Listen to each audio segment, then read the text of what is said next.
What is going on, guys? Welcome to the Wednesday live stream. We got Robert from AskBRS. How you doing today, buddy? I'm well done. How are you doing, partner? Wonderful, thank you. Things are doing pretty good. Hey, question. Did you get your tank going yet? Haha. Well, I mean, it has water, so there's the thing. I got it plumbed. Nice. We did a water test. God, what else did I do? I got the RODI system. It's not done yet, but it's ready. I got to run. So I'm doing the auto water change, so I got to run the lines for that, and they go across like my entire basement, basically, like 50, 60 feet across. So I got to run those lines, which I'm not looking forward to because I know there's going to be insulation and crawling and ladders and all that fun stuff involved. Yes. Yeah, so I definitely got to get that going pretty quick. Like, I mean, I could cycle without it, but I'm going to want it before long because the whole point of having it is to use it. I do have to build rock structure, and I'm going to bleach the rock this weekend. I got bleach. It's over there. So I'm going to do a little rock bleaching and rock breaking. So the rocks I have, it's really cool. They're old like Pukani or like Fiji rock. They're real ocean rock. Yep. And I had it sitting outside for a long, long time. But they're giant. They're like 24 inches across. Like there's three or four of them. That's pretty big. So, that's like your whole tank. Yeah. So I think I'll do a cool little like slow-mo video and get a sledgehammer and bust them apart and then just deal with whatever I get out of that. Nice. Yeah, and just kind of put it together. I'm excited though to use. I've never used that Marco epoxy. There's like a the cement type stuff. Yeah, there's cement. That works well. I use that for like my whole scape. Yeah, so I'm excited to use that. I haven't used anything like that. I just used epoxy and glue before, just the regular 2-part, which doesn't really work all that well for rock. So excited. Hopefully this stuff works better. Beauty. Well, I'm excited you have water in it. That means it's actually going to be turned to a real reef tank soon. Is it? Yeah, it's happening. Well, so what do I got? So my birthday is on Valentine's Day, so 11 more days, 12 more days. Oh, happy early birthday. 11 more days. Yeah, thank you, man. 11 more days. And God, we didn't like define the details of getting the tank going. Let's try to have salt water by the 14th. We'll try to have salt water by the 14th. So I got for Valentine's Day. Perfect. Yeah. Better salt water than llamas. I'll take it. Sorry, I couldn't help myself. No, that's awesome though. That's like less than 2 weeks, so that's that's awesome. You're a funny guy, Devin. Thank you. Coke advertisement. There you go. So today is a little bit of a random Reef Q&A. I do have a few questions I pulled just from the Facebook group. And I think there's some in, I posted in AskBRS TV too. So okay, perfect. Yeah. And if there's anything from the chat that you guys want us to cover, definitely let us know. Tracy, what kind of LEDs do you use for your warning lights? Does it matter the voltage? Yes, buy 24 volt LEDs, basically what it comes down to. So I just Amazoned. I think I linked the ones that I use, but any 24 volt LEDs will work if you're running it off that Apex accessory port. I was going to say, because the port is a 24 volt output, so you have to use 24 volt if you want to use that little plug, right? Yeah, I mean, you could use like a voltage limiter and you could do other stuff, but I want to keep it super simple, so just buy yourself 24 volt LEDs, wire it straight up, you're good to go. The only consideration is you don't draw too much power from that port. I think it's 30 watts maybe that it's the max draw, so ideally you want to keep less than 80%, so if it's like 25 watts or less, you're probably good. I was going to say, how do you control how much power gets sent to it? Don't run 30 feet of it, if it's like 5 to 10 feet, you're probably fine, but any more than that, you might be pushing it. Good way to think about it. Yeah. Yeah. So one of the questions that was in the ReefDudes Facebook group was, MetroCat actually posted, but there's a few people asking about stray voltage in a reef tank and how you know if you have it. Well, the easiest way to know if you have it, one is you put your finger in your tank, you get shocked. Yeah. Which I have actually been shocked before, so I know what it feels like. Not lovely. You get a nice little zap. Yeah. It's a good sign you have stray voltage. Now, stray voltage is usually from a piece of equipment either failing or there's a water leak. Somehow the power is getting to the electricity inside of the circuit. Now, you can also have stray voltage and not, you might not feel anything, right? It could just be very subtle in your tank. I've heard of people having issues with their tank, and they eventually found it was stray voltage from a piece of equipment starting to fail. So if you have a multimeter, you can put one end of it, like your black one, into your common, goes to your ground, like on a plug or a power bar or whatever, and one of the probes goes in your tank. And if you see a number registering on there, more than like 5 or 6, if you're getting 15, 20 volts or higher, that usually means a piece of your equipment in your tank is starting to fail. In which case, you literally just start unplugging them one by one until you figure out which one's kind of the magic bullet that's releasing that stray voltage in your tank. See, as you unplug them, you'll see little drops, and then you'll unplug one, ideally just one, and it'll drop way down, and then that's the one that's leaking out the voltage. And see, here's the thing, though. We're talking about getting zapped. If you get zapped, too, like, you could have straight just exposed voltage, like if there's a wire exposed, because some level of stray voltage. I've had that too. Yeah, well, that's what I'm saying. Like, that's when you actually get the shock that hurts. Yep. And some level of stray voltage is normal to my knowledge. I don't know too much about this, but like you're definitely gonna always sort of have some minor amount of electricity going on in there just because of all the power and the equipment. But I think that's sort of the debate or the conversation is like, how much is too much? Is it dangerous? Does it have any effect? And there's another form of voltage. I think it's called induced voltage. That's different and plays a role in all this. I wish we had somebody that's smarter with electricity to talk about it. But I know it all plays a role. But in terms of what most reefers do, you can test it with a voltage meter. If you find the piece of equipment that's causing the high one, just pull it out, replace it. And that's the idea. How about a grounding probe? Do you use a grounding probe? I do not. It's probably not a bad idea. I have personally never used one. Have you? I have. Yeah. But I don't, not in 10 years, I probably won't put it on this tank. It's important to know that your house has like a true ground, because you can have some shoddy electrical work in your house where the ground isn't grounded to the ground. Ground isn't grounded to the ground, so it's just not a true ground, or it would be a poor ground. So that's kind of important with that. GFCIs, they help. I think they're a good idea to always have those in your tank. I know some people don't because they say it trips all the time. I just swap the plug outlets for all my tanks to GFCIs, and I think it's just a smart way to go, right? Because anything happens, it's going to trip that breaker, and then you're not going to get zapped. Your fish aren't going to get zapped. Do they have Wi-Fi GFCIs? They have to. Something that pings you, It's like, hey, socket 2A went out. That would be a good idea. I mean, if you have a controller, it's probably going to tell you it lost power, but there's got to be some way for these things to just notify you if hey, this plug went out. I don't know. I guess if your whole house went down, maybe would it be possible? I don't know. Yeah. If you have an apex and a heartbeat, it's like, hey, disconnected or something like that. I mean, that would tell you. But just same concept. I don't know. Good question. You can change the breaker and do the whole circuit, or you could just do the individual plug outlet. And I always just done the plug outlet because it's easy to do yourself. It's 3 wires and turn off the breaker, swap the outlet. Not a big deal. Yeah, speak for yourself. Don't get shocked. The important aspect, as Devin said there, is turn off your breaker. Don't try to do it hot, because I've done that. It's not smart. But they also make, I think I have one right here. Hold on. Oh, the power bars that have it built in. Well, this is just a little, it's just a single outlet. Surge protector? Oh, GFI. It's just a GFCI, so it's I know it's kind of bulky for what it is, but it's got, a plug on each side, and it's your GFCI. So you can they had a plug-in one. Yeah, you can plug it into your wall socket, and so now you've got essentially a fuse between your equipment and your socket. Nice. John, Vermont Reefer, $10 super chat for coffee fund. I love coffee. Thank you very much. I'm coming to Canada, man. I'm gonna have to get you a coffee too now, Robert. You owe me lots of coffees. There's 2 solid coffees right there. Thank you, John. Come visit one day once the borders are open. You can come for a visit. Dude, we're not gonna be able to do anything reef tank. We're gonna fish the entire time. Okay, that's fine too. There is so many lakes where I live. You'd be in your glory, man. I'm in a valley, and there's mountains all around us, and they're full of lakes. You could go fishing for days, for months, and you still wouldn't fish them all. You'd be in your happy place. You'd pick me up from the airport, and we wouldn't make it back to your house. Pretty much. Okay, so stray voltage, easy to test for, multimeter. Put the common into the ground port on a power bar, a plug, whatever. So it's grounded to your house. You put the other probe in your tank and see if it registers the voltage. Anything that's, more than a single digit, I would consider unplugging and checking your equipment for it. And Robert, super chat for creamer. Thank you.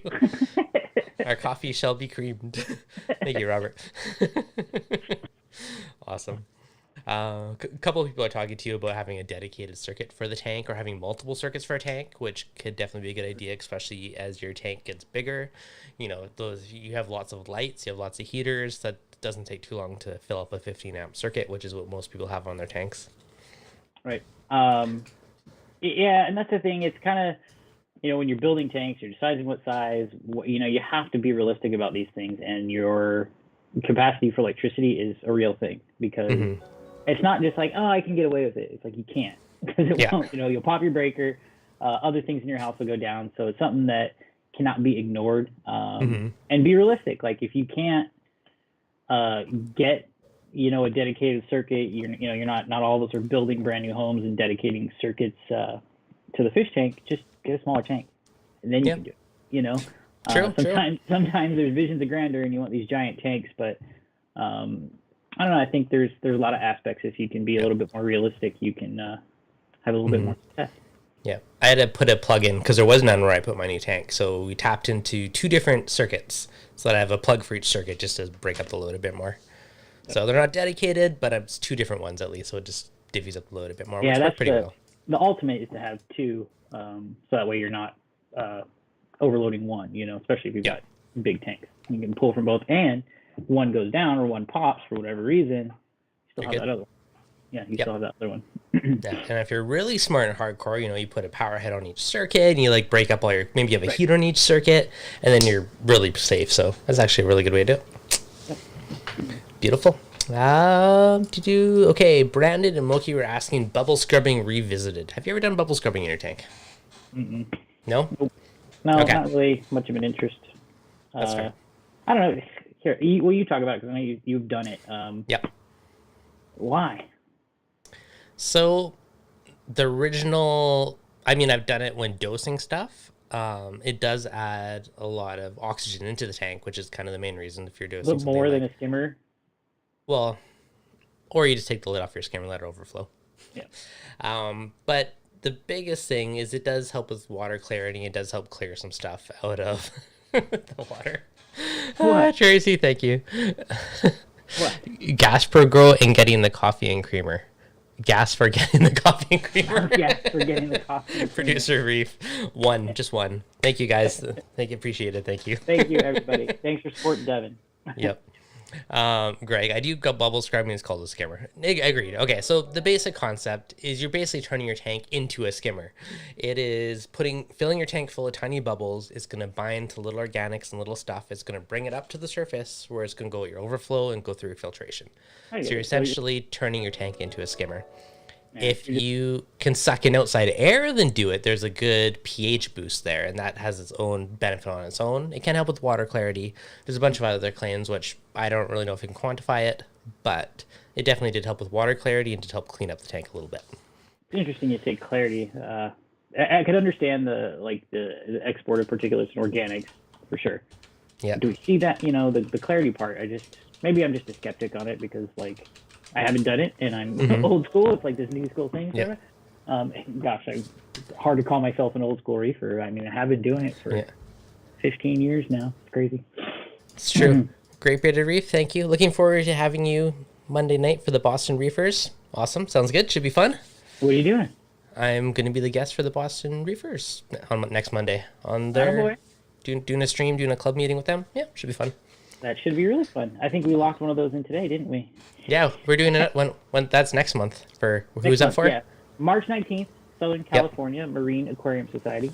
Excellent. My old cronies back home in California. I talked to Mr. Greg Carroll today, which is nice. Yep. Hello, Greg, if you're listening. Oh, he's in the chat. Yep. Oh, okay. Yeah, good combo. Talked to him today, so sounds like you, me, and hopefully Richard back will all be there for their meeting in March, which I'm excited about because I get to see all my old friends. That will be good. And I'll be in California just before that. The beginning of the month, I'll be there visiting a new baby in the family. So that'll be fun. Congratulations. Yeah. Yep. Excellent. So bubble scrubbing, I don't really do it anymore unless I'm doing a treatment of something where I know bacteria is going to be sucking out the oxygen, and then I'll do it to add more into it. I still know lots of people that do it on a regular basis, and I still swear by it. I just do it as needed, not constantly. So what's the dark side of it all? What kind of PIA is it? I don't think there is any really dark side, to be honest. Like, Good. your tank has tiny bubbles in it. Well, there's the truth to that. So bubbles can collect on coral slime and irritate them, cause infections and such. Or at least that was how we originally learned about it. But does that matter? Doesn't matter. Well, see, okay, and that's the thing. So, like, are you waking up in a situation where like your skimmer would overflow at random, or would you see any sort of like you get those tiny micro bubbles all over the glass, or you're constantly cleaning those off? But that was never an issue for you. No, not really. Aaron was saying it's been helpful when dosing lanthanum chloride. There you go. If you're dosing lanthanum for phosphates. That's great, man. We should. I'm sure you're going to show people your lanthanum chloride. Did we come up with a name for it? That was super my cool. contraption. Yeah. Okay. I see. Maybe I just didn't dose enough because I dosed 5 mils of it, but I didn't see a big noticeable difference. I don't know if I need more contact time or what. I'm still experimenting, so that one's still on the down low until I get all the bugs worked out. You say only 5 mils. Like, I know you got to go slow with that stuff, but it works. Yeah. I mean, there's no arguing that it's science, man. It works. But was that like an underdose for the amount of water you're trying to treat? Well, I googled some calculator and it said roughly 5 mils should lower at 0.1, and then I didn't really see a huge jump, so maybe I needed more. We'll see. Your test kit couldn't read the change. 0.1. Maybe, but now I have a new fancy tester, so I can get ultra precise. So that'll be good. There you go. Yep. So it'll be good. In other exciting news, I noticed my potassium is crazy high, so I need to deal with that from some of my other experiments. So that needs to be lowered. Hi? How'd you get high potassium? From stuff that I have been dosing of sketchy levels for pH. Got it. Sketchily high, like I should do a big water change later to lower it back down. So that's why some of the stuff's on the down low until I fully experiment and learn it. But got it. Your frag tank, you keep that separate from the experiment tank because you do all this in your big display, right? Yes. Please tell me you do. Okay. Yeah. Okay. I got 2 different systems. I only do 1 experiment at a time on each one. Yeah. No, I knew you set that frag tank up for a reason, but I just wanted to hope and make sure. I still have some weird bacterial algae I've been dealing with. It's like I can never say the word. Christophytes or something like that. That's in there. Christophytes. Yeah, there we go. Yeah. So that's what I'm currently dealing with in my frag tank. I'm attributing it to the fact that it's like the bare bottom, not as stable, all that fun. So yeah, almost there. Hopefully. I'm scared to run a big tank on bare bottom. I know. I don't know why, but I'm scared. I prefer sand. The only reason it's bare bottom is because of frag tank. It just looks better sand too. Yeah. It's easier to keep it clean. See, there's the downside. So you would think bare bottom would be easier to keep it clean. You can blow it out, you can get the stuff out, it's easy, you're not getting a bunch of crap caught up in the sand. But then you talk to, some bare bottom guys and they're like, oh, it's impossible to keep clean because you can always see your little pocket of detritus in there. I don't know. It's an interesting one. Yeah, it is. I mean, each their own. I got one of each to try it. Yeah. I tend to do different things on each tank just so I learn more about it. But well, I love the idea of having like just a mass amount of like upflow. Blowing across the bottom, like you close loop or something, and it's like say 2 45s in the back, just blowing water constantly under your. Like, there's no way you're going to get a pocket of detritus in there, And then if you do, some random flow, some changes, and, mix it up at any point in time, and, I can see some huge benefit to that, not only the coral, but just keeping the tank clean. So it's true. Someday I'll do it. Tracy wants to know where you got the hat. This is, oh gosh, I can't remember the name. I've had it for years. What is it called? Coral wear. Coral wear clothing. They're nice. Cool, man. Oh gosh, 5 years ago now, I bought it at a Reefapalooza. They make some really cool stuff. Yeah, it's really, really neat stuff. I know they're still around. They make socks, really cool hats. My wife has actually a really cool backpack that Richard got her, actually. That's the same brand. The backpacks are neat. I actually sent them probably way too many emails saying, hey, here's my pictures. Have them printed on your clothes. Trying to get some coral pictures I took on their clothes. But, nice enough fella. And, it's high quality stuff, too. So it's not just your run-of-the-mill, like, Venice Beach screen-printed T-shirt. Like, they've got nice quality material. Like, this is a great hat. I've had it for a long time. So nice. Highly recommend it. Coral wear clothing. Beautiful. Battle OCR, the smallest tank you do is an acro tank. My smallest has been 20 gallons that I've had tons of acro in. Tons of acro? Yeah, I mean, I've kept I kept a 10-gallon tank that had an active port in it. One, Mm-hmm. and I mean that tank was solid for 2 years. Yep. But I also like 50% water change every week, sometimes 100%. So constantly change. That's a good chunk. That's the beauty of a small tank. Like people always say, big so you can, but a small tank, like it's so easy to do a big water change. If you do a big weekly water change, like there's nothing to go out of whack because you've replaced it with fresh, pristine water on a regular basis. Like, And I had a lot of rock too, so it was like just a giant chunk of rock in the middle, sand on the bottom. Yep. 5-gallon bucket. I'd siphon everything out. I mean, just enough to basically keep the fish alive. Siphon everything out, put new water in. I did that in a week. It was an office tank. So when I first started working in the industry, I had a tank. I mean, it's what I learned to reef with. Like really, I had a 10-gallon tank on my desk and fiddled with that thing all day long, talking to people about reef tanks on the phone. Goody. Awesome. Tariku J06 wet potassium kit. So I have a Salifert one that I was using, but my latest results are from an ICP test that I sent in and realized I'm like on the extreme edge of high potassium, so I need to deal with that. But previously I was testing myself with just Salifert one. What happens when your potassium's way too high? Bad things I know what happens when it's not there. Bad things happen. You can start losing stuff. Above like 650-ish is like too high. And I'm a little over 6, so I'm like, or 5 something, whatever it is, it's high. I gotta look. I just got my ICP test today, so it was like a little new insight into stuff in my tank. I have a horror story with potassium, but basically my tank bottomed out. Well, my tank bottomed out with it. This was like it was a 60-gallon cube I built. This was the first sort of venture into like, I don't want to say it was SPS dominated, but you know, I had multiple acros, I had bird's nests, I had different things like that in there. Montiporas were in there. It was my first foray into that. Everything was doing great. I started experimenting with, it was the summer that biopellets came out. For whatever reason, I remember biopellets like being released during the summer months.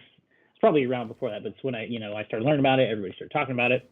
I tried them because like, oh, it's cool, some way to keep nitrates down. I tried it, ran them for 6 months, and it's like, yeah, I brought nitrates down, but then it was just like this weird slow decline. I talked to quite a few guys about it. I'm like, I just cannot figure this out. And then one of these fellows like, just start experimenting with trace elements and just go slow. This was before you could ICP very easily. I'm sure ICP existed, but they didn't have, Triton kits here in the US. They didn't have anything available to hobbyists like that. And so I just went, I got every trace element test kit that I could find. Salifert was the only one. And yeah, I just went down the list, started testing and dosing. And as soon as I hit potassium, it was like overnight. All the really, colors, well, color took a little while, but polyps, like all the SPS polyps just wouldn't come out as much. Like I just did not get the polyp extension. Growth halted, so like all my growth tips just colored up basically. And then it progressed into losing color, and that was kind of the thing where I was like, oh, I'm freaking out. Like I don't want to kill this tank. And then as soon as I started dosing potassium, man, it came back around. After I dosed it, things came around. I slowly weaned off the biopellets, and then kind of weaned off the potassium dose. I've never directly used biopellets. How was your experience with them? Did you like them? Would you use them again? Well, no. not too sketchy? So here's the way I look at it, and it's kind of like carbon dosing a little bit, but I find it's like, I don't want to use the word volatile, but unpredictable maybe. There's just so many bacteria strains that can grow in your tank, and bacteria is very good. It's the basis of everything we do. But I have this like hard time doing something that could grow a strain of bacteria that might compete with your coral, or could grow a potential.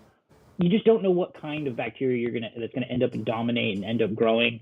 And so I think until we learn more about the various bacterias and like what, and we're dealing with it now, man, with the dinoflagellates and cyanobacteria everywhere lately. Yeah, the whole microfauna battle.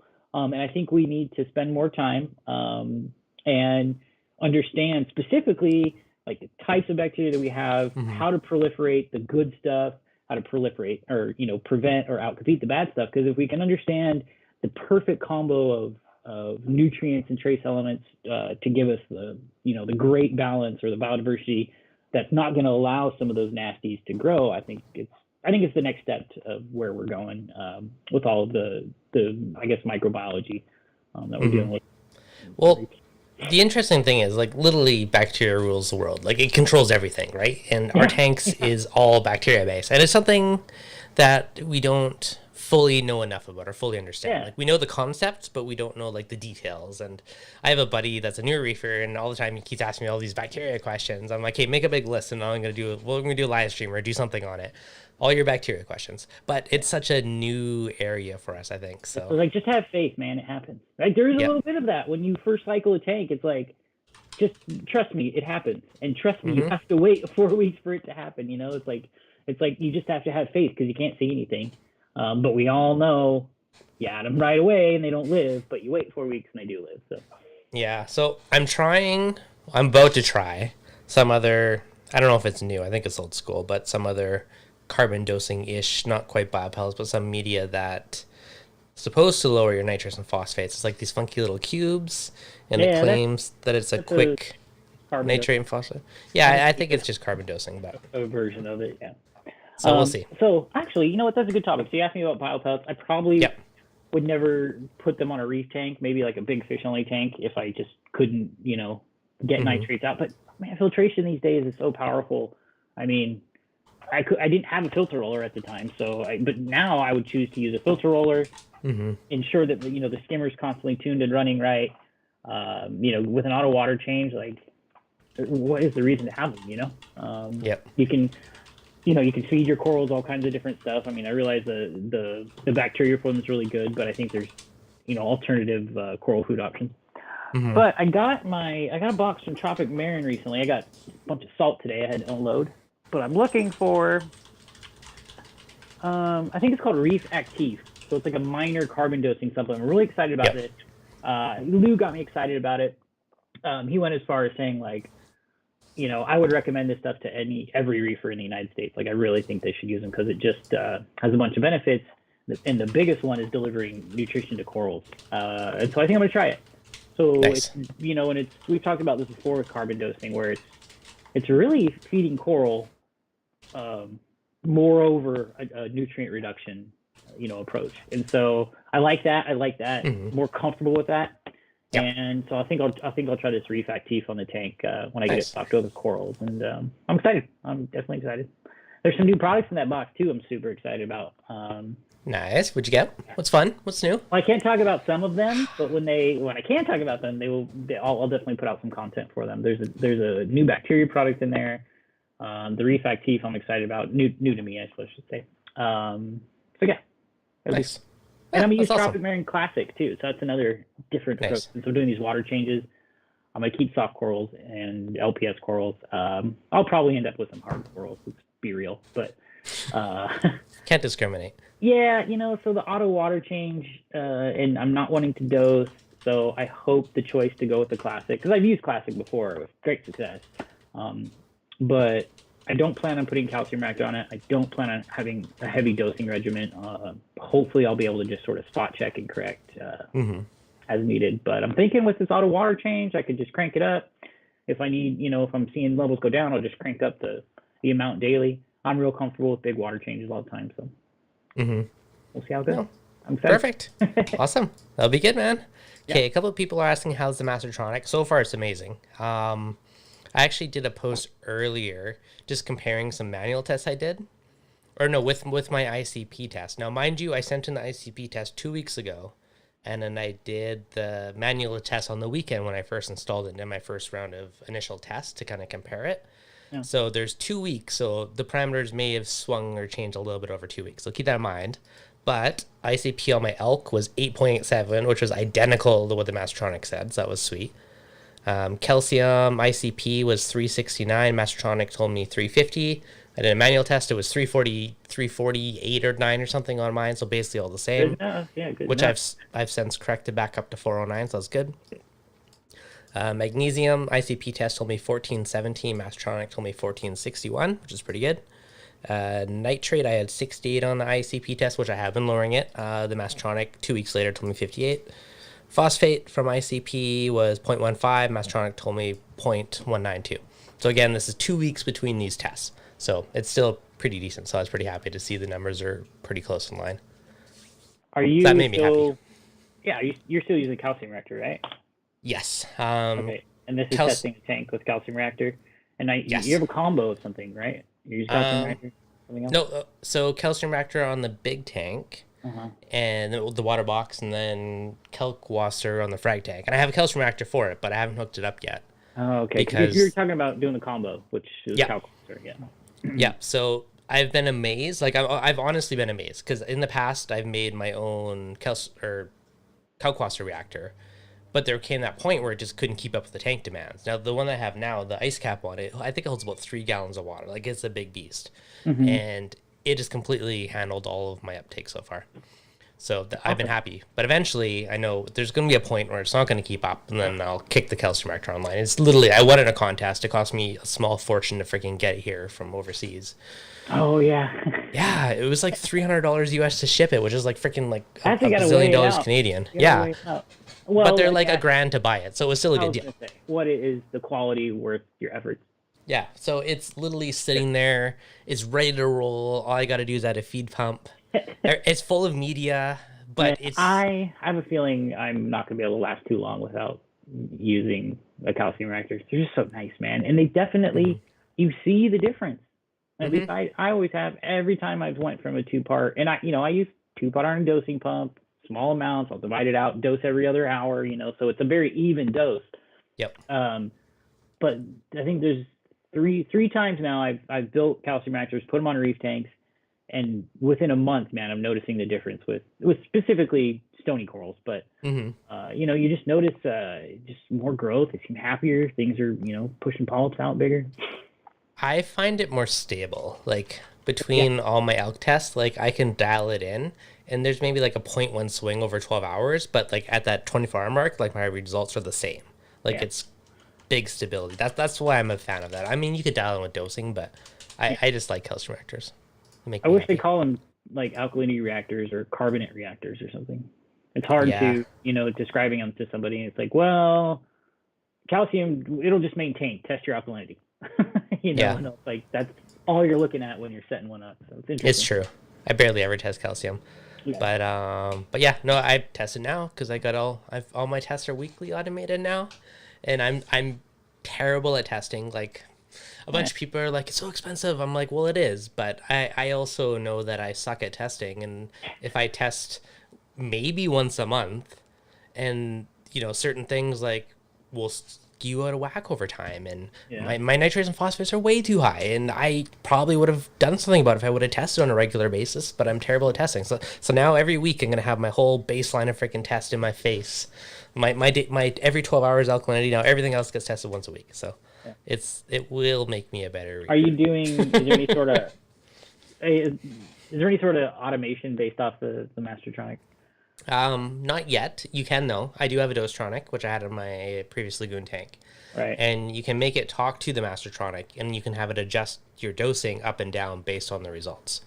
Now they do have like a smart plug which you can control based on your elk too. So you could have it turn the calcium reactor on and off. I don't bother. I just do it myself manually. Wait, because explain the smart plug to me. Yep. It just so turns something on and off. Yep. So you can put set points. So if your elk is above or below a certain point, you could have it turn that smart outlet on and off. So you could use that to control your solenoid to turn your calcium reactor on and off based on your elk levels. Oh, get it. Your solenoid. Yeah, that makes sense. Yeah. That is cool. So I mean, I have the plug. I've just never used it for that purpose because I have like the verse on it. So I literally just open the app. I'm like, 1 mil more. 1 mil mass case. Yeah, like, it's really easy. So. Well, that's what makes put dosing pumps. What really made a difference with dosing pumps is having the electronic control. I remember setting on the LCD display 100 levels of menus, and by the time you get to like your second or third dosing head, you forgot what you did on the first one. And you're programming the same, or you can't remember how much calcium you set when you go to alkalinity. And I think it made dosing and meter to dosing much more accessible to people because it was easy. Like I want to dose it every day. I want to dose this much a day. I want to do 5 doses a day. Save. Yep. And it's done. It's true. Insane Reefer, would you use Kalkwasswer accordingly to pH? Your main goal is to keep your alkalinity stable, but using Kalkwasswer will also give you the pH boost because the hydroxide in the Kalkwasswer helps absorb the carbon dioxide or eliminate it basically. It helps break down the carbonic acid that sucks the pH and the alkalinity out of your water, which in turn helps give you more alkalinity and less carbonic acid, less CO2 in the tank. Right. So it definitely gives you that benefit. And I would be tempted to add it to my main tank if I had space, but I don't have space, so I'm working with what I got. I have literally like every inch of that stand. Like I don't even know how the heck I fit the Mastertronic in there. I literally had to pull out my whole control cabinet, redo it all, and make space for like everything. It's like every inch of that stand is utilized right now. So I'm nervous on the 50-gallon. I got a control board. That was really cool. Ooh, so Adaptive nice. Reef. Shout out Adaptive Reef. I got my control board. And actually, so I can talk about this for a minute. So I worked with Kyle when originally came up with the controller board concept and everything, and I got like a sample of one of the first units he built, and we sort of worked on it together. And my point is there's the version that is out now is so much nicer than that original one that we had, which was screw mount to the wall. Now he's got this nice French cleat on it. He's got shells for it. He's got the short little power cord. That's a Jake Adams one. Give you credit where credit is due. Jake said we should put those on there because we sent him one. And man, those little 12-inch power cords make all the difference in the world when you're trying to mount all of those power supplies back there. So good job, Kyle. I think the version you landed on now is far better or far beyond what we originally had and the idea. Mm-hmm. Yeah, I have an older one and a newer one. I agree. The newer one, the magnets, everything's just nice. It's good. Super, they're super nice. So as I say, so I got the control board. I still at a loss of how I'm going to fit everything. So you've seen the Sump. Sump takes up the whole cabinet. Thankfully, it's the aluminum frame stand, so I have nice access because I can just pull the walls off. But as we all know, I mean, it's going to end up with a ton of stuff, and I'm trying to do this as simple as possible, but there's no way around it. I'm going to have to build some cabinet, something next to it, which, and I envision this nice thing where you've got the tall tank up on the left, and the right, I have something that's more like a table, but we'll call it a cabinet. It's a workspace, like a workbench, but nice looking. Or I can work on top of it. I'll have my water below it. And it's not going to come up and be, level at the top of the tank. It'll only come up and be level with the stand. So then I can put some plants or something on top of it to look nice. Nice. A little nervous. You need to share some photos soon. Okay. I can we got to see what's cooking. We've heard all these rumors of it. We got to prove it's real. I mean, I shared photos last week, but I'll share more. I'll go down and take a picture after this. Okay, awesome. No, that sounds good. Just a bunch of the chat was talking about like Kalkwasser's or Kalkwasser reactors and calcium reactors. Key to both of them, honestly, having a parasolic pump, a continuous duty one. On either one, I'm not a huge fan of using it as your ATO through it. I mean, it works, but it's not consistent. Yeah, the problem with that is you can't control. You're sort of at the mercy of the ATO. You can only add so much, or you can't control how much water evaporates, and you're limited to only putting in that much fresh water. And you can't. Yeah, it just sort of limits what you can do with that. And if you have a reactor, you can mix it. Yeah. But even then, you could run into issues. Like, what if you sell some frags and take a big couple scoops of water? All of a sudden, you're dosing a ton of it to your tank all at once, right? Or like something like that. There's a lot more room for error. If it's continuous duty, it's consistent, it's reliable. You know exactly what's going in. Good things happen. Yeah. A pH controller too. So Kalkwasser can skyrocket your pH pretty quick, and it'll come back down, or you can just bring it back down with water changes, but. You can have some dangerous spikes if, like Devin said, for whatever reason, it goes haywire and doses too much. Having that pH controller on there it's I don't want to say it's mandatory because it's not, but it's smart to have one, especially if you're automating it in any sort of way. Yeah, no, it's a good way to go. Okay, Arvin was asking how to maintain phosphates and nitrates without a refugium. Well. We kind of touched on that earlier, actually. Yeah, 100 ways. We kind of did. Yeah, so, I don't know. You go first, Tim. Well, so you were talking about biopellets. That's one way of dealing with nitrates. You could do like carbon dosing. GFO is an obvious, easy one for phosphates. That's a very popular way to remove it. In theory, this claims to remove both. I'll let you guys know in a few weeks if it works. And yeah, I mean... There's a bazillion chemical ways. I mean, there's the refugium, there's the turf scrubber, but without it, there's all types of either bacteria based, which is more or less carbon dosing, or there's resins or medias that will absorb it. So those are, or water changes. I mean, the basic options. So, the point of your filtration is ultimately reducing or Yep. exporting nitrate phosphate. Your protein skimmer, removes stuff before it turns into nitrate and phosphate. Your mechanical filtration removes stuff before it's nitrate and phosphate. So all of your filtration techniques are, for the most part, geared towards maintaining these optimal phosphate nitrate levels. So it's you just have to build or find the filtration methods and the combo of filtration methods that work for you in your tank and your particular bioload. And it can be done without a refugium, and it can be done well. If it was me, I'd probably just auto water change and do a bunch of it. Yep. You're exporting nutrients, you're maintaining stability. We've got all these great bacteria additives, so you can really establish a healthy bacterial foundation in your tank and maintain that, keep up with that. I think we don't give water changes enough credit because they're such a pain in the butt. Yeah, that's fair. Honestly, automating them is one of the best things I've ever done. I love it. Yeah. Well, you look at tanks like coral farmers in Australia and different places, research institutes. They pull water from the ocean. Like they're on a constant cycle. Clownfish breeders, I know they do that. Like they'll pull water from the ocean and constantly just cycle it through. And they don't even have to test the water ever. Yeah, it's you true. Know what I mean?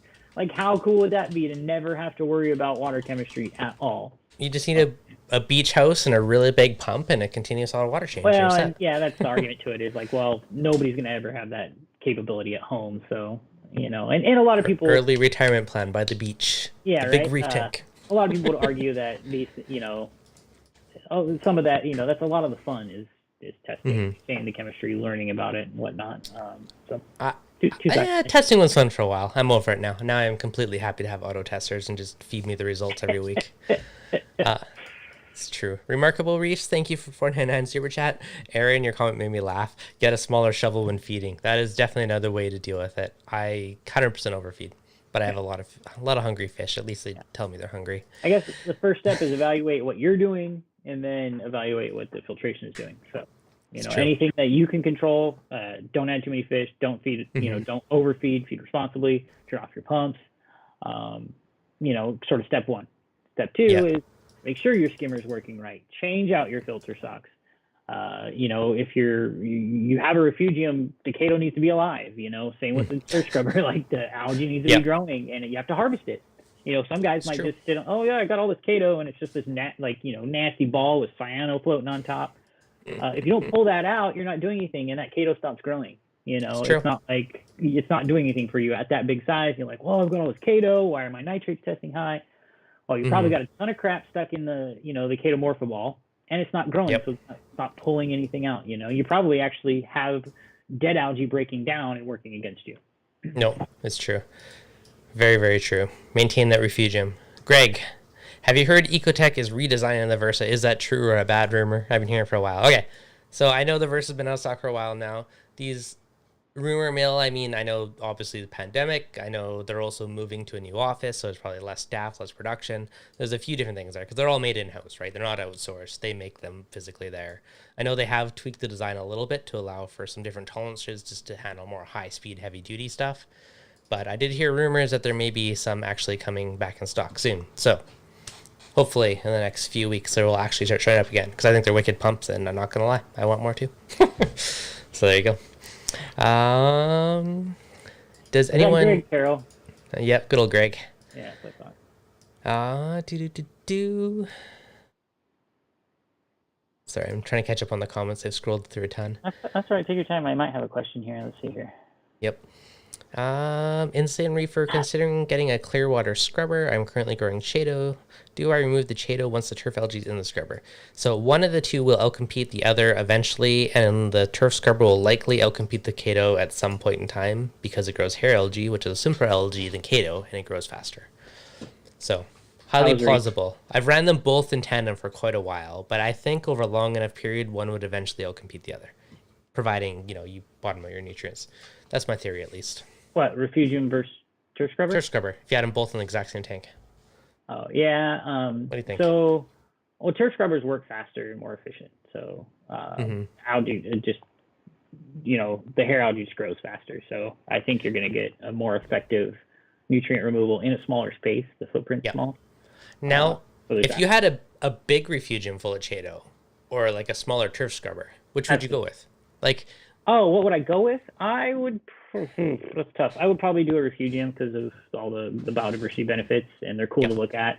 I'm kind of a macroalgae nut. I like that stuff. So if I could have a display refugium, I would do that for sure. Yeah, a display would be cool. There's like shaving bush, like there are tons of really cool. Like I don't know how much export they do, but they look cool. It'd be kind of fun. Yeah. Yep. I got questions. Ask away. All right. So what is your worst reefing nightmare? And how do you plan to handle it if it happens? Well, my worst reefing nightmare that happened was a tank cracking on me. Oof, that's not a fun one. I would say a flood or a leak, just of anything. Yeah. Like Devin said, the cracked display tank, that's a pretty gnarly one because, now like you have hours to move and like get a new tank. Like you have to fish this stuff alive. You got to put them in a bucket, go out and get a new tank, let alone all the damage that any of that water is going to cause.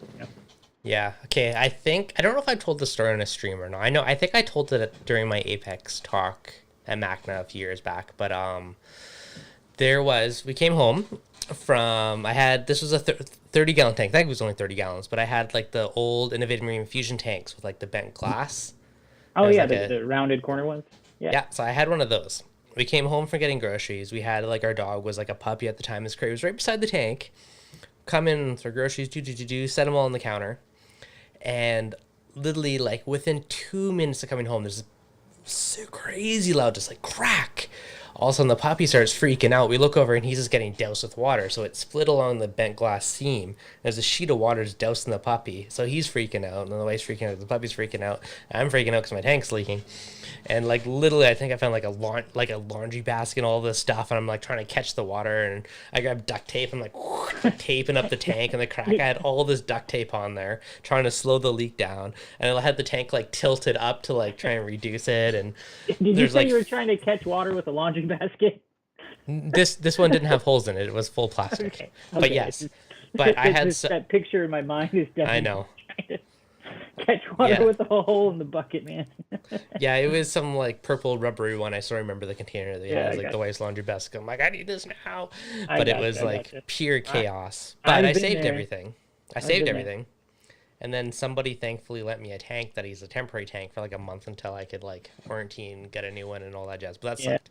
Yeah, so, I've been in the situation. Never had a tank crack, but I had leaky tanks. I've come home to water all over the floor. They've always been because the freaking sump overflowed for whatever reason.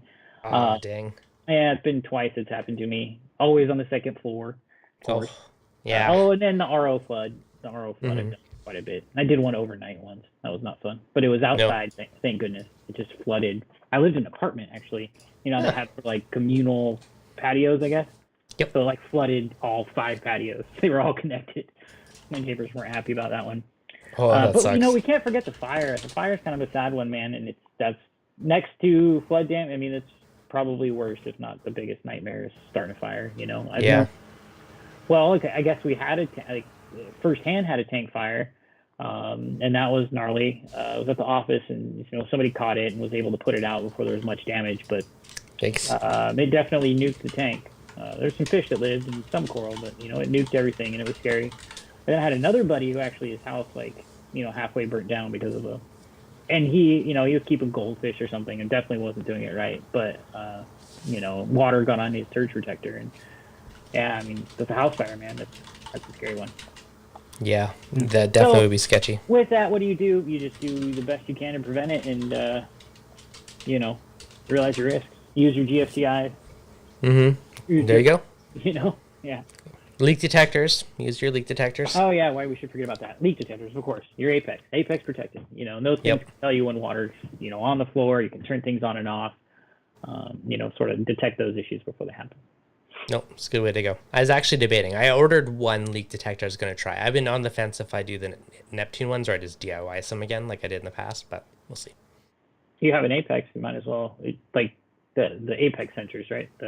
Yeah. I think they call it. And they have like two sensors. They have like a flat surface one and then a little bit thicker one. What's the difference in them?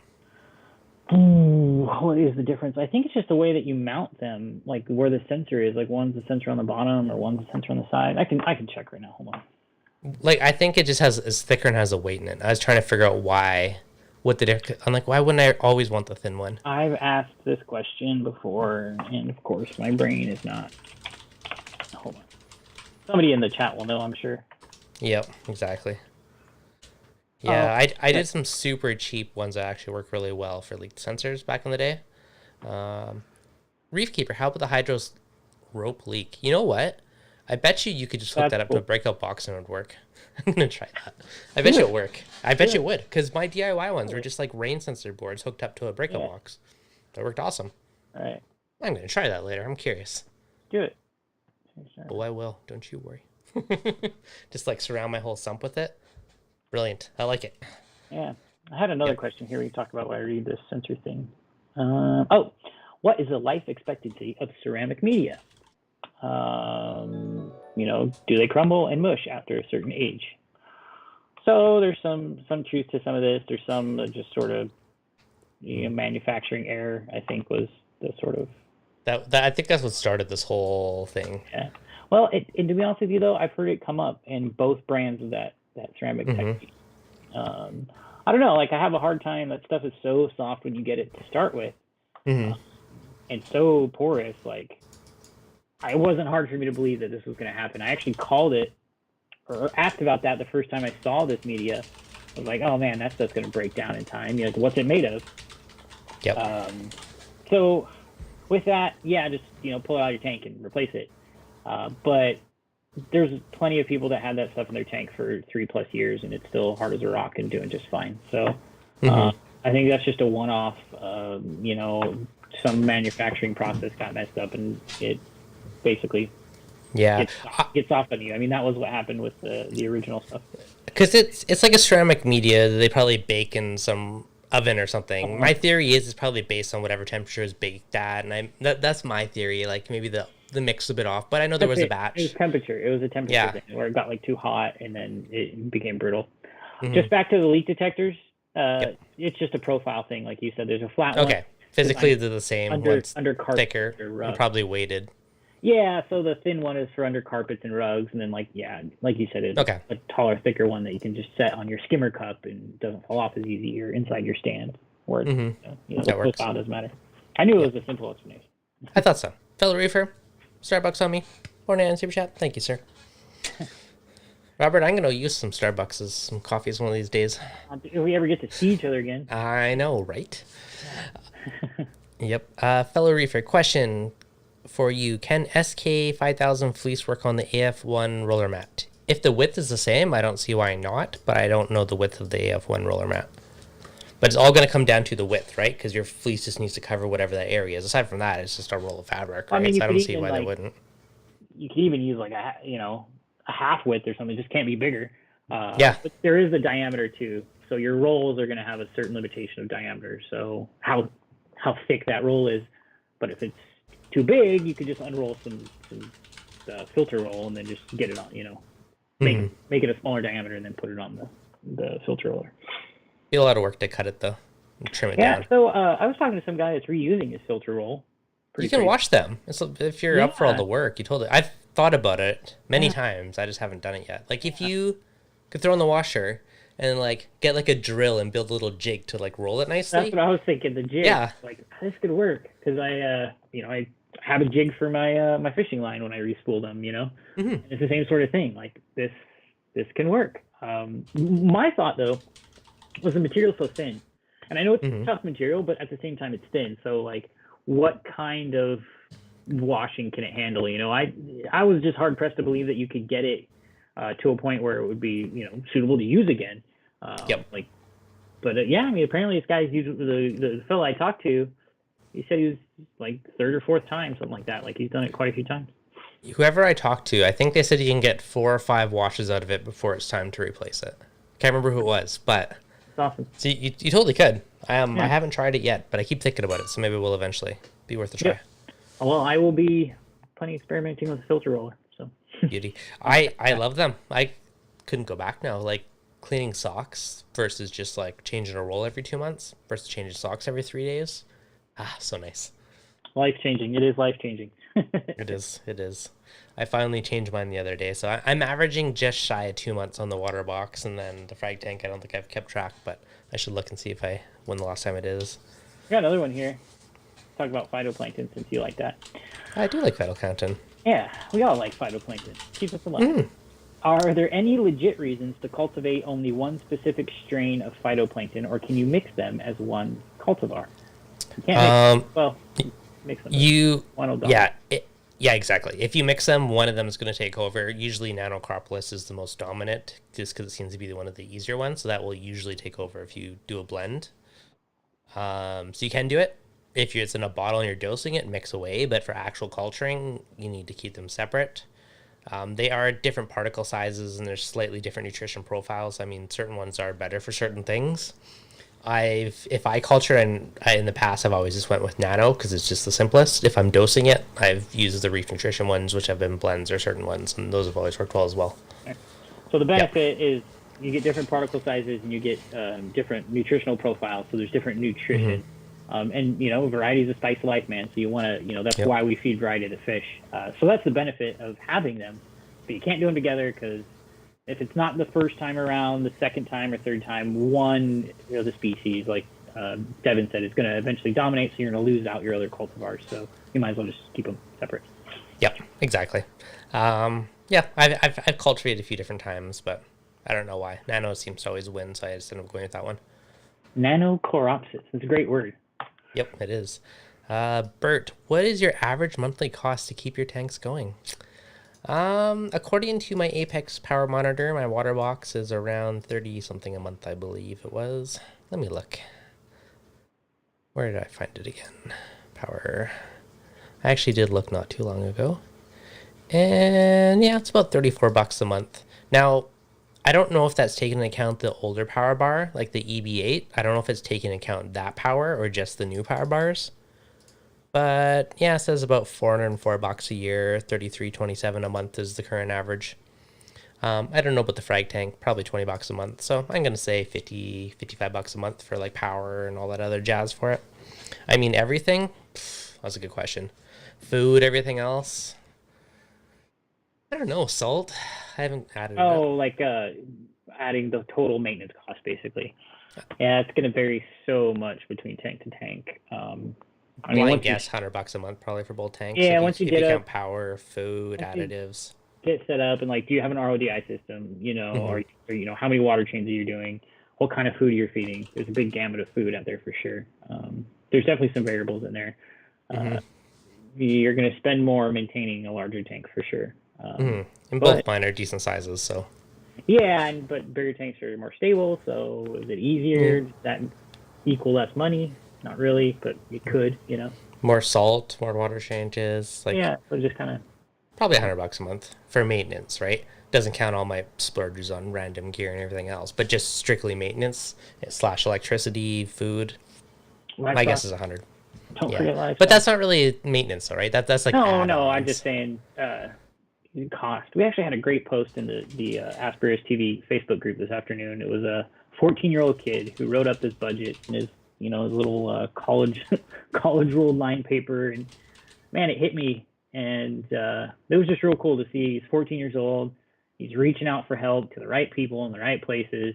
He had and you could tell this kid was doing his research too. It was great. Like he had his, phosphate phosphate tester, and then it said checker, and so he was obviously going down the list, and he had everything priced out. His RODI line was cheaper in the long run.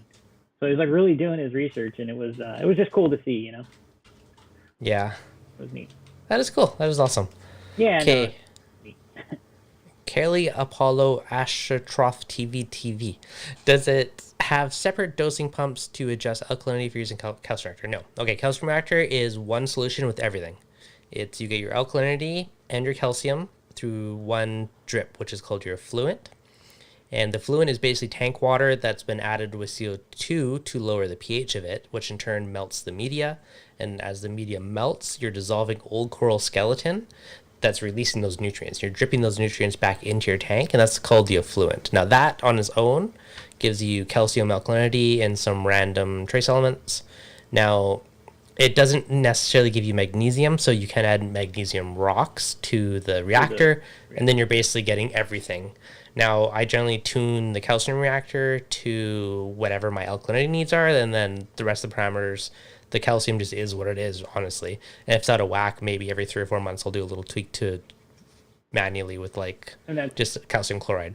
You can get a drift, but the important thing with what Devin said is, you start with the balanced calcium and alkalinity. It's very important that you have to start with these levels balanced, because you're not going to be able to keep it steady. Otherwise, the things will slowly drift. And the beauty with calcium reactors, we have pH controllers now, which essentially control the hard part, which is your CO2 injection. So your pH controller turns that CO2 on and off to basically lock in the pH inside the reactor where you need it. And then past that point, it's just slow over speed down the pump. If you need more, you turn the pump up. If you need less, you turn the pump down. When I started, a calcium reactor is a very, I don't want to say I guess it was complex or complicated or intimidating is really the word, because it sounded so much worse than it really is. But people had a hard time explaining lock in your pH, adjust the flow based on that, because you had all these other things where you were having to account for water flow and how much CO2 is going in, because you're doing a constant feed of CO2 as opposed to having it controlled. So the biggest thing there is a continuous controllable or continuous duty peristaltic pump, or just a small reliable 1/4-inch water line, and then your pH controller. If you go that route, it's far easier than trying to do it the old school way, for sure. Yeah, exactly. Okay, and Carrie is following up, asking more specifically with the Mastertronic. So on that one does not dose for you. That is just a tester. It holds 12 vials, and then you could test whatever you want in those 12 vials. And mine have calcium, alk, magnesium, nitrates, and phosphate. So basically all the stuff I care about. Now, when you say anything you want, tell me more about this. How is it? Is it like so the Reef far? Bot? Is it like the Reef Bot where you use any test kit, or? There's certain ones they have compatible with, and they said they're working on expanding it with more. So eventually, like in a few months, when there's like, once they get some other stuff in there, like it'd be sweet. What would I say was raised earlier? Potassium. It'd be cool if they got potassium in there, because that'd be useful. Or like iodine. Like I'll probably swap my alkalinity to something else later, because I have the Alkatronic, right? I don't really need to test out twice. I'm doing it for now just for like spot checks for fun. But now they have another device called the Alkatronic, which has its own dosing head. So it will dose alkalinity based off what your tests are. So that can automate it. Now, if you use something like Alpha Reef, which is calcium, alk, mag, everything all in one, you could dose all your solution through that. Now, there's also a device called the Dosetronic, which is 5 dosing heads. And you can tell that to talk to the Alkatronic or the Mastertronic, and then it could dose everything. You control those heads and let it tweak itself up or down based off those test results. So there's like 3 different products there, and however you want to work them or do it, or you just test and do it yourself, or you let it tweak it for you. But yeah, that's the rundown on how the system is so far. You got it. I know. Okay. Robert Poorman was asking, why doesn't anyone talk about the extra alkalinity that is dosed to process detritus in non-mechanical filter tanks? I didn't know alkalinity was dosed to process detritus, but I think only hear about eco-dosing. Asking for a friend. Okay, so I think this is what he's referring to is there's biological processes in your tank that will consume or lower alkalinity. So like, it's why a fish-only tank, you'll see a drop in alkalinity slowly over time. So it's not only coral that uptake calcium alkalinity. There's other processes that go on where you're going to see this drop in alkalinity, and so it's, I think, the exact same reason why you don't always, why these levels can drift over time, and why you don't always see stability with dosing the same amount of alkalinity and calcium. There's a couple things to that aspect of like, why does my calcium and alkalinity not always equal out? But yeah, God, I wish I knew more about the process so I could explain it, but there are biological processes that happen and reduce your alkalinity. Okay. In addition to the calcification of corals, or the uptake of calcium carbonate by corals. Yeah. Now, I have always found I've had to dose a little more alk than anything else. Like, might have never been 100% balanced. I've always needed more alk. And yeah, That's how my always ends up that way. Is I'm not quite double, but it's almost like for a balance, using a two-part that's balanced where you're supposed to dose equal parts. I'm always using quite a bit more of alkalinity to maintain the tank as it needs.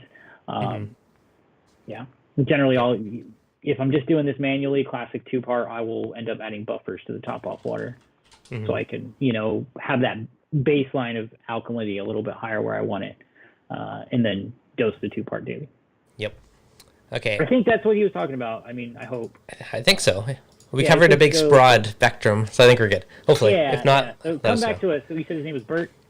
Robert Portman. Robert, come back to us, man. You give me Aspirus TV. You can get Devin here on ReefDudes. So come find us, man, if you want to talk about it more. Perfect. Okay, here's an interesting one. Ura Roberts. Just hooked up an algae reactor.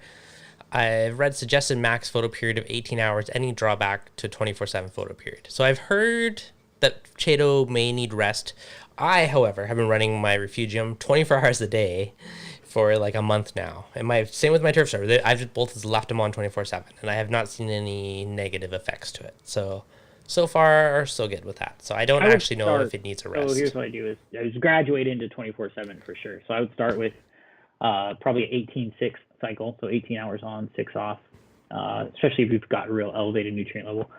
And then, graduate into it. Maybe, once you have a successful ball of Chaeto, you're harvesting every month, everything's real healthy and happy, then I would slowly increase that photo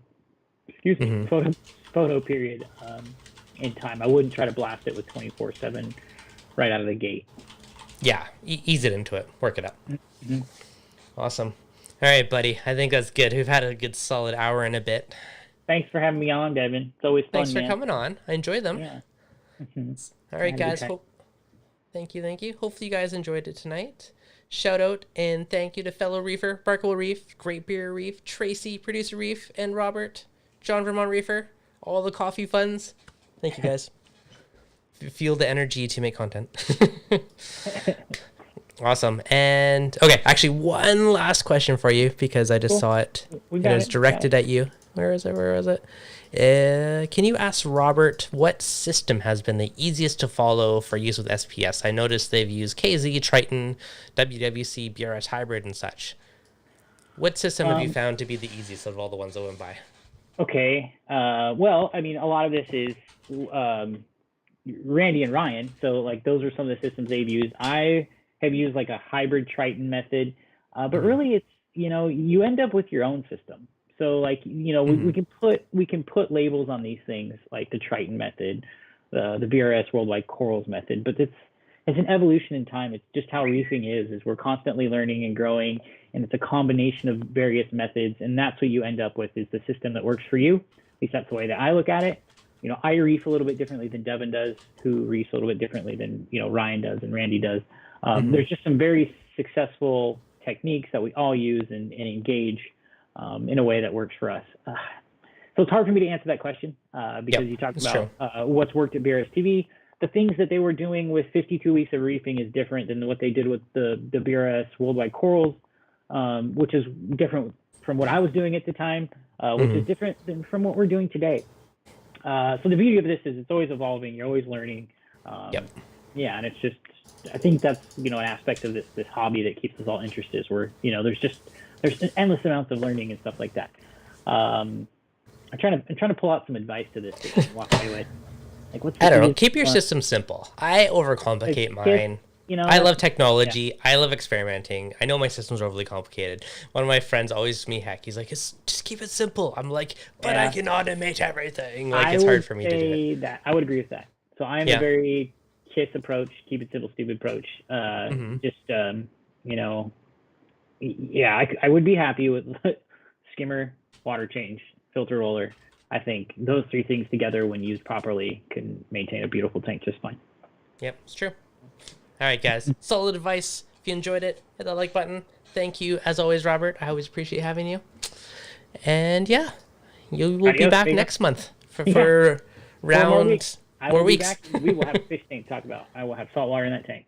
Okay, and pics. So we'll share some photos, some updates. All right.